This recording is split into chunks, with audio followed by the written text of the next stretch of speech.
बड़ के पेड़ के नीचे दही के शिवलिंग का निर्माण करा जाता है। काय का शिवलिंग बनाना है? जम के बोलिए, दही का शिवलिंग। दही के शिवलिंग का निर्माण कर कर, या तो दही के शिवलिंग का निर्माण करो या पार्थिव शिवलिंग का निर्माण करो, उस पे दही की मात्रा ज्यादा चढ़ो, उस पे दही की मात्रा थोड़ी ज्यादा चढ़े। तो दही का शिवलिंग बनाए या पार्थिव शिवलिंग बड़ के पेड़ के नीचे बनाकर उसका पूजन करना, उस पर काली तिल समर्पित कर कर एक बेलपत्र, जो बेलपत्र आप समर्पित करेंगे उसकी जो डंडी होती है वो बड़ के पेड़ की ओर होना चाहिए। डंडी का भाग आप जब वृक्ष के नीचे बनाएंगे, सामने वृक्ष है, यहाँ आपने बैठकर बनाया शिवलिंग, और डंडी का भाग वृक्ष की ओर होना चाहिए, वृक्ष की ओर हो, और उसमें से आप बाबा देवाधिदेव महादेव वटकेश्वर महादेव का पूजन करें। वटकेश्वर महादेव का पूजन करो। जो चढ़ी हुई बेलपत्री है उसको घर लेकर आ जाओ वटकेश्वर महादेव के नाम से, शंकर जी की पूजन कर कर उनका विसर्जन कर दीजिए। 5 या 7 सोमवार कर कर देख लीजिए, बाबा की कृपा होगी और आपका कार्य सफलता की ओर बढ़ जाएगा। कौन से महादेव? जम के बोलिए जरा, वटकेश्वर महादेव का नाम। जैसे सूर्य नारायण भगवान को स्टील के लोटे से या चांदी के लोटे से या पीतल के लोटे से या प्लास्टिक के लोटे से या कांच के बर्तन से जल चढ़ाने से आयु छिन्न होती है। क्या समाप्त होती है? आयु। और सूर्य नारायण भगवान को अगर तांबे के लोटे से जल दिया जाता है तो आयु की वृद्धि होती है, और दिन भर में अगर कोई काम अटकने वाला है तो वो काम का रास्ता खुल जाता है और शरीर की बीमारी समाप्त हो जाती है। शरीर की बीमारी समाप्त हो जाती है। महाराज, अगर विश्वास प्रबल है तो परमात्मा आता जरूर है। विश्वास प्रबल है, परमात्मा क्यों ना आएगा?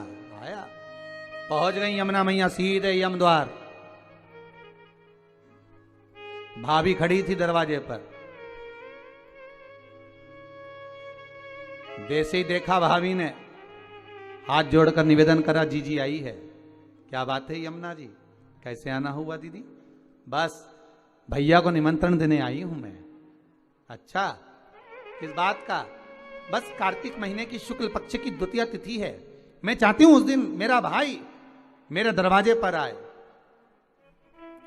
यहां तो निमंत्रण दिया, पहुंच गई शनि महाराज के यहां, वहां भी भाभी दरवाजे पे खड़ी थी, आवाज लगाई, भैया आए। क्या बात है बहन यमुना, क्या चाहती हो? यमुना जी कहती हैं, भैया आपको निमंत्रण देने आई हूं, आपको आना पड़ेगा मेरे यहाँ। ठीक है। दोनों भाइयों ने, यमराज और शनि महाराज ने विचार कर लिया कि बहन के घर जाना है। सालों से बुलाती बुलाती थक गई थी यमुना मैया, पर नहीं आए। रोज निमंत्रण करती थी, नहीं आए। पर आज जो निमंत्रण दिया गया है, आज जो निमंत्रण करा गया है, वो निमंत्रण यमुना जी ने दोनों भाइयों को बुलाने के लिए किया गया। आइए। और आए। शनि महाराज और यमराज स्वयं पधारे ब्रजरज में, ब्रज की भूमि पर, ब्रजमंडल में। जैसे ही भोजन करने के लिए बैठे, बहन ने तिलक करा। तिलक करा तो यमराज पुकार कर बोले, शनि महाराज और यमराज, जी जी बोल, तुझे क्या चाहिए? इतने में यमुना जी की आंख से अश्रु की धार बह रही, अश्रु की धार। महाराज, एक भाई की पूंजी, एक बहन की पूंजी ही प्रेम है, इसमें है।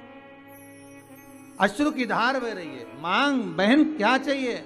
यमुना जी कहती हैं, बस भैया कृपा कर दे, दोनों भाई से एक ही वर मांगती हूं, जो यम द्वितीया के दिन इस यमुना जी के जल में स्नान करेगा वो सारे बंधनों से मुक्त हो जाएगा। यमराज कहते, तू इतना सा मांगती है यमुना, मैं तुझे वर देता हूं। यम द्वितीया के दिन जो भाई अपनी बहन के हाथ से मस्तक पर, भाल पर तिलक करवाएगा, वो यम की कैद कभी नहीं जाएगा, ये वचन देता हूं तुझे। शनि महाराज ने कहा, बहन मैं तुझे वर देता हूं, वचन देता हूं, जो यम द्वितीया का तिलक अपने मस्तक पर धारण करेगा। यम द्वितीया के दिन जो बहन के घर का भोजन ग्रहण करेगा उसको कभी ना 7.5 लगेगा ना कभी ढैया लगेगा। जो बहन के घर का यम द्वितीया का एक निवाला भी ग्रहण कर लेता है उसे ना कभी 7.5 सताता है ना कभी ढैया शनि सताता है।